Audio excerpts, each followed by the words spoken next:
கரூரில் கடந்த 27/9/2025 அன்று நடைபெற்ற தவேக பிரச்சார கூட்டத்தில் ஏற்பட்ட அசம்பாவிதத்தில் கிட்டத்தட்ட 41 பேர் உயிரிழந்த நிலையில் 100க்கும் அதிகமானோர் காயப்பட்ட நிலையில் மருத்துவமனையில் அனுமதிக்கப்பட்டு சிகிச்சை பெற்று வீட்டுக்கு திரும்பியுள்ள நிலையில் இருக்கிறார்கள்.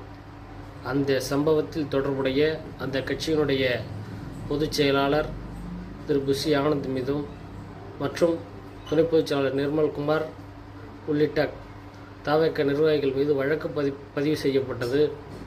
அந்த வழக்கை எதிர்கொள்ள துணிவில்லாமல் அந்த கட்சியினுடைய பொதுச் செயலாளர் தலைமறைவாகிவிட்டார். துணை பொதுச் செயலாளரும் தலைமறைவாகிவிட்டார். இதே அந்த நபர்கள் நீதிமன்றத்தில் முன்ஜாமீன் கேட்டபோது தாங்களுக்கும் இந்த சம்பவத்திற்கும் எந்த தொடர்பும் இல்லை என்றும் அந்த நிகழ்வை நாங்கள் ஏற்பாடு செய்யவில்லை என்றும் ஒரு கட்சியினுடைய பொதுச் செயலாளரும் துணை பொதுச் செயலாளரும் மனு அளித்து தங்களுக்கு பிணை கேட்கிற நிலையில் இருக்கிறார்கள். இத்தகைய நிலையில் உள்ள நபர்கள்தான் தமிழகத்தை காப்பாற்றப் போகிறோம் என்றும் தமிழக மக்களை காப்பாற்றப் போகிறோம் என்றும் கூறி பிரச்சாரத்தில் ஈடுபட்டார்கள். இதே 40 ஆண்டுகளுக்கு முன்பு திராவிட முன்னேற்றக் கழகத்தில் பெரும்பாலானோர் மிசா சட்டத்தில் கைது செய்யப்பட்டனர். கைது செய்யப்பட்ட அனைவரும் ஒரு நாள் 2 நாள் அல்ல, ஓராண்டு காலம் சிறைவாசத்தை அனுபவித்தனர். சிறைவாசத்தை அனுபவித்து வந்த பின்னர் அவர்களுடைய கட்சி பணி தீவிரமாகவும் வீரியமாகவும் இருந்தது. இன்றளவும் அவர்கள் கழகத்தினுடைய முக்கிய பொறுப்புகளிலும் முன்னணி தலைவர்களாகவும் இருந்து வருகின்றனர். கட்சிக்காக உழைக்கக்கூடிய நபர்கள் மக்களை பற்றி சிந்திக்கக்கூடிய நபர்களாகத்தான் இருப்பார்கள். ஓடி ஒளியக்கூடிய நபர்கள் யாரும் மக்களை பற்றி சிந்திக்கக்கூடியவர்களாக இருக்க மாட்டார்கள்.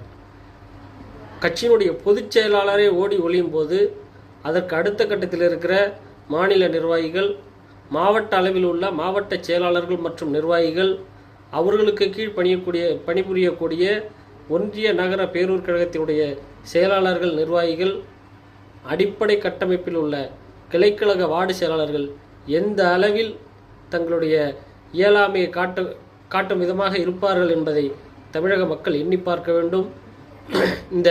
இது போன்ற அரசியல் கட்சிகள் தமிழ்நாட்டில் எந்த காலத்திலும் நிலைத்து நிற்பதற்கான வாய்ப்புகளே இல்லை. இதை மக்கள் புரிந்து கொள்ள வேண்டும். இந்த சில அணில் குஞ்சுகளும் பிஞ்சுகளும் சமூக வலைதளங்கள் மூலம் தவறான தகவல்களை பரப்பி வருவதை நிறுத்தி கொள்ள வேண்டும். உங்களுடைய தலைமை நல்ல கட்டமைப்புள்ள தலைமையாகவும் நேர்மையான உண்மையான சட்டத்தை எதிர்கொண்டு நிற்கக்கூடிய தலைமையாகவும் இருக்கிறதா என்பதை உணர்ந்து கொள்ளவும் வேண்டும். தங்களுடைய தலைமையை பற்றி சிந்திக்க வேண்டும். நல்ல தலைமை தமிழ்நாட்டிற்கு வேண்டுமென்றால் அது திராவிட முன்னேற்றக் கழகத்தினுடைய தலைமைதான் சிறப்பான தலைமை என்பதை மக்கள் உணர்ந்து விட்டார்கள்.